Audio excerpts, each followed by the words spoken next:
Hi friend, इस video में हम बात करेंगे संक्षिप्त विचारण यानी सीआरपीसी की सेक्शन 260 यानी 260 की और चैप्टर 21 की चैप्टर 21 की बात करेंगे हम संक्षिप्त विचारण की। सेक्शन 260 संक्षिप्त विचारण करने की शक्ति प्रदान करता है। वह कहता है, इस संहिता में किसी बात के होते हुए भी यदि कोई मुख्य न्यायिक मजिस्ट्रेट, कोई महानगर मजिस्ट्रेट, कोई प्रथम वर्ग मजिस्ट्रेट जो उच्च न्यायालय द्वारा इस निमित्त विशेषतया सशक्त किया गया है, ठीक समझता है, वह निम्नलिखित सब अपराधों का या उनमें से किसी का संक्षिप्तः विचारण कर सकता है। अब इसका थोड़ा हम ब्रीफ करेंगे दोस्तों कि सेक्शन 260 क्या कहता है। न्यायिक अधिकारी जिन्हें संक्षिप्त विचारण की शक्ति प्रदान की गई है उनके बारे में बताता है। संक्षिप्त विचारण की प्रक्रिया चूँकि नियमित विचारण की एक न्यून अथवा लघु या फिर संक्षिप्त प्रक्रिया है, चूँकि यह जोखिमों से भी भरी होती है, इसलिए ऐसे मामलों के विचारण के लिए केवल वरिष्ठ और अनुभवी न्यायिक मजिस्ट्रेटों द्वारा ही विचारण किया जाना न्यायकर माना जाता है।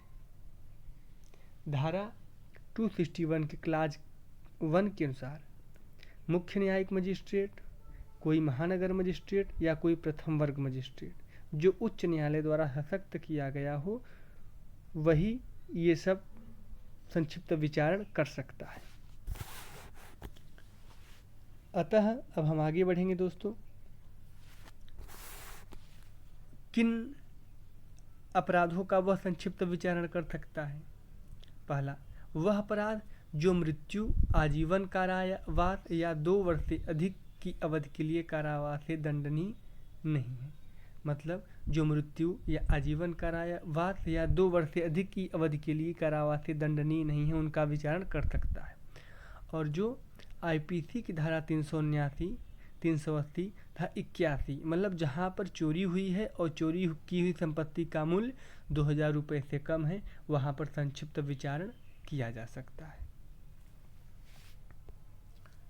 इसके अलावा आईपीसी की धारा 411 के अधीन चोरी की संपत्ति को प्राप्त करना या रखे रहना या ऐसी संपत्ति का मूल्य जहाँ 2000 रुपये से अधिक नहीं है, वहाँ भी ट्रायल संक्षिप्त विचारण किया जा सकता है।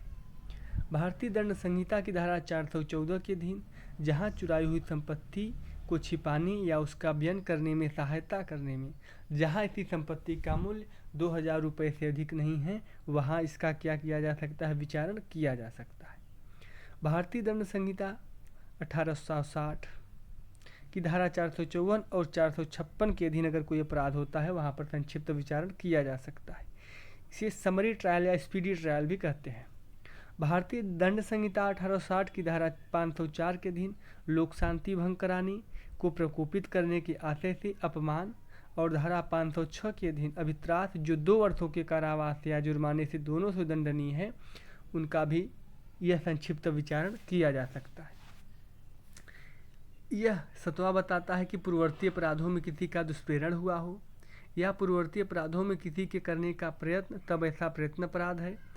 और ऐसा कार्य करने वाला कोई अपराध जिसकी बाबत पशु अत्याचार अधिनियम 1871 की धारा 20 के अधीन परिवाद किया जा सकता है।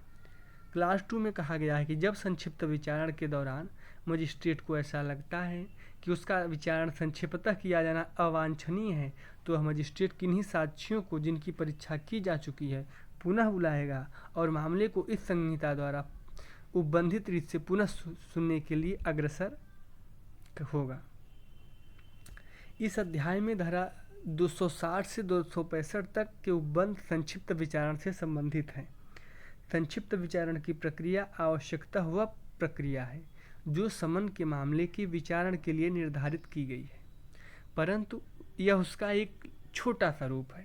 इस विचारण में कुछ छोटे मामले, जिनमें अधिकतर समन के मामले और कुछ थोड़े से विनिर्दिष्ट वारंट के मामले आते हैं, विचारण किया जाता है।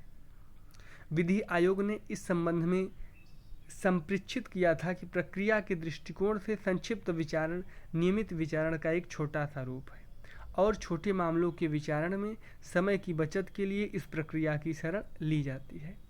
आपराधिक मामलों में संक्षिप्त जोखिम भरा होता है, परंतु न्यायिक अधिकारियों के संदर्भ में जो इस शक्ति का प्रयोग कर सकते हैं। अपराधों की प्रकृति के संदर्भ में जिनका इस प्रक्रिया के अधीन विचारण किया जाना है, इसलिए इसमें वरिष्ठ मजिस्ट्रेटों की नियुक्ति की जाती है। अतः अब हम बात करेंगे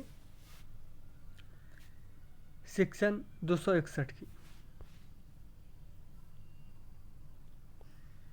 261 में कहा गया है कि द्वितीय वर्ग के मजिस्ट्रेटों द्वारा संक्षिप्त विचारण, मतलब यह धारा कहती है कि इस धारा के अधीन उच्च न्यायालय किसी ऐसे मजिस्ट्रेट को जिसमें द्वितीय वर्ग मजिस्ट्रेट की शक्तियाँ निहित हैं, संक्षिप्त विचारण करने की शक्ति प्रदान करता है।